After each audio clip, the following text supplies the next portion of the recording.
नमस्कार, मी पंजाब डक. आज आहे 16 मे 2026 आणि मी आहे कोणतं गारखेडा, हे तालुका भोकरदन आणि जिल्हा जालना. या ठिकाणी मिरच्याचं पीक आहे आणि या ठिकाणी मी एक महाराष्ट्रातल्या शेतकऱ्याला अंदाज देणार आहे.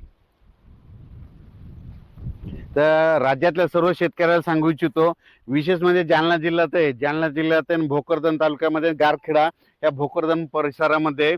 या शेतकऱ्याला सांगू इच्छितो की तुम्ही शेतीचे कामे करून घ्या, कारण की राज्यात उद्या 17 तारखेला अंदमान बेटाव मान्सून दस्तक देणार आहे. अंदमान बेटावचं मान्सून 17 तारखेला दस्तक दिली तर 10 दिवस मध्ये केरळला यायला लागतात. म्हणजे केरळला कधी येईल? 26-27 मेच्या दरम्यान केरळला मान्सून येणार. मग तिथून काय होतं, 5 ते 6 दिवसामध्ये महाराष्ट्रात येणार आहे. म्हणून शेतकऱ्यांनी शेतीचे कामे सर्वप्रथम करून घ्यावी.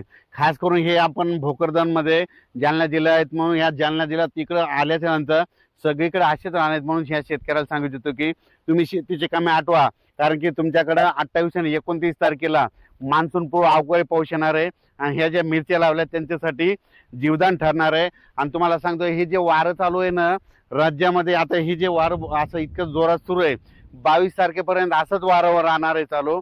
23 तारखेच्या नंतर हे वारं बंद होणार आहे. म्हणून हा राज्यातल्या सर्व शेतकऱ्यांनी लक्षात घ्यायचा. राज्यातल्या सर्व शेतकऱ्याला सांगू इच्छितो की तुम्ही काय करा, शेतीचे कामे करून घ्या. मान्सून उद्या म्हणजे 17 तारखेला म्हणजे उद्या सकाळी पहाटे सकाळी अंदमान बेटाव मान्सून दस्तक देणार आहे. मग अंदमान बेटाव मान्सून दस्तक दिल्याच्या नंतर कंप्लीट 10 दिवसाला तो केरळला येतो. मग केरळला आल्याच्या नंतर 5 ते 7 दिवसामध्ये त्याला महाराष्ट्रामध्ये यायला लागतं. केरळला जर 3 दिवस सारखा पाऊस पडला तर तिथं मान्सून आला जाहीर केलं जातं. म्हणून तुम्हाला एक सांगू इच्छितो की शेतकऱ्याला सांगू इच्छितो की तुम्ही काय करा, शेतीचे कामे अगोदर आटपून घ्या, कारण की राज्यात उद्याच्याला म्हणजे 17 मेला मान्सून अंदमान बेटात दस्तक देणार आहे. आणि 2026ला यावर्षी सुरुवातीला थोडाफार पाऊस कमी राहील, जेमतेम राहील, पण यावर्षी पिकाला खूप चांगला पाऊस राहणार आहे. या ज्या वर्षी सुरुवातीला पाऊस कमी पडतो ना, त्या वर्षी मात्र परतीचा पाऊस खूप पडतो. म्हणून ही सर्वप्रथम शेतकऱ्यांनी अंदाज लक्षात घ्यायचा. बऱ्याच शेतकऱ्याचे फोन आलेत की आता हे वारं चालू आहे, हे वारं कधी बंद होणार आहे? तर सांगायचं झालं तर परत एकदा सांगतो की हे वारं जवळपास 22 तारखेपर्यंत असं चालू राहणार आहे. 23च्या नंतर हे वारं बंद होणार आहे. म्हणून हा अंदाज शेतकऱ्यांनी लक्षात घ्यायचा. 23च्या नंतर देखील तुम्हाला सांगू इच्छितो, राज्यामध्ये म्हणजे ह्या मेच्या शेवटच्या आठवड्यात मान्सून पूर्व अवकाळी पाऊस बरसणार आहे. पण हे सगळ्या महाराष्ट्रात पडणार नाही. फक्त मान्सून पूर्व पाऊस कुठं बरसणार जास्त तुम्हाला सांगतो, सांगली जिल्हा, कोल्हापूर जिल्हा, सोलापूर जिल्हा, सातारा जिल्हा, घाटमाता, कोकण, पुणे, त्याच्यानंतर अहिल्यानगर, बीड जिल्हा, धाराशिव जिल्हा, हे लातूर जिल्हा, ह्या पट्ट्यामध्ये मात्र मान्सून पूर्व पाऊस बरसणार आहे. म्हणून हे अंदाज सर्व शेतकऱ्यांनी लक्षात घ्यायचा. ह्या जवळपास पश्चिम महाराष्ट्र सांगायचं झालं तर पश्चिम महाराष्ट्राकडं मात्र 21 तारखेपासून म्हणजे 21च्या नंतर 22-23च्या नंतर तिकडं मान्सून पूर्व अवकाळी पावसाला, पूर्वमोसमी पावसाला सुरुवात होणार आहे. म्हणून पश्चिम महाराष्ट्राच्या शेतकऱ्यांनी अंदाज लक्षायचा. पण विदर्भ आणि मराठवाडा आणि इकडं उत्तर महाराष्ट्र या भागाकडं मात्र हे अवकाळी जास्त येणार नाही. मग या इकडं विदर्भ मराठवाड्यात कधी येणार तर तुम्हाला सांगू इच्छितो, 27, 28, 29च्या दरम्यान म्हणजे मेच्या शेवटच्या आठवड्याच्या टायमाला मग मान्सून पूर्व पाऊस येईल.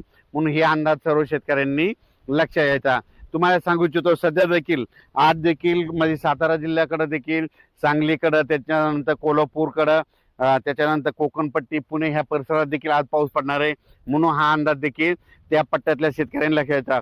पण सध्या तरी मान्सून पूर्व पाऊस तुम्हाला एक सांगू इच्छितो, पश्चिम महाराष्ट्राकडे त्याचं स्वरूप जास्त राहणार आहे. आणि ज्यांचा ऊस, त्या शेतकऱ्याचे मला फोन आले, काही शेतकरी म्हणतात आम्हाला ऊस लागवड करायची, कधी करा? तर त्या पश्चिम महाराष्ट्राचे जे शेतकरी आहेत कोल्हापूरचे, त्यांना ऊस लागवड करण्यासाठी सांगू इच्छितो की तुम्ही काय करा, म्हणजे 20, 21, 22, 23 तारखेपर्यंत तुम्ही सरळ हे ओढून रेडी करून ठेवा. कारण की त्याच्यानंतर मेच्या शेवटच्या आठवड्यात मात्र पश्चिम महाराष्ट्राकडे चांगल्या स्वरूपाचा पूर्वमोसमी पाऊस बरसणार आहे. म्हणून अंदाज लक्षात घ्यायचा. आणि त्याच्यानंतर राज्यात मात्र शेतकऱ्याला परत विनंती करतो की तुम्ही शेतीचे कामं सुरुवातीला आवरा, कारण की 17 मेला अंदमान बेटाव मान्सून दस्तक देणार आहे. तिथून 10 दिवस यायला केरळला लागतात. केरळला 26, 27, 28 मे 3 दिवस तिथं केरळला पाऊस पडला. तिथं मान्सून आला जाहीर करणार आहे, ती देवभूमी आहे, त्या देवभूमीवर जाहीर करणार, मग तिथून तो पुढं प्रवास करणार. पण हे प्रवास करत करत असताना एखाद्या वेळेस पाऊस एखाद्या वेळेस शॉर्टकट मार्गाने सुद्धा येऊ शकतो. म्हणून ही अंदाज सर्व शेतकऱ्यांना लक्षात घ्यायचा आणि शेतीची कामे करून घ्यायची. अचानक वातावरण बदल झाला तर लगेच एक मेसेज दिला जाईल. तर पाहू शकता हे भोकरदन तालुक्यामध्ये हे मिरचीची लागवड करतात, उन्हाळ्यामध्ये मिरची लागवड करतात. यांना हे पीक जमलेलं आहे आणि यांना ह्या मिरची पिकाचे पैसे देखील होतात. आता ही इतीत मिरची झाली, संपूर्ण भोकरदन तालुका सोयगाव सगळीकडेच ही मिरचीची लागवड करतात आणि हे मल्चिंगवर करतात. त्यांना पैसे खूप होतात. माझं तर म्हणणं आहे, ज्यांना जे जमतं त्यांना ते करायचं. म्हणजे निसर्ग म्हणतं पाऊस जास्त तर पावसावर येणारी पिकं करा, निसर्ग म्हणतं थंडी जास्त तर थंडी येणारी पिकं करा, पण निसर्गाच्या विरोधात जाऊन शेती करू नये. धन्यवाद.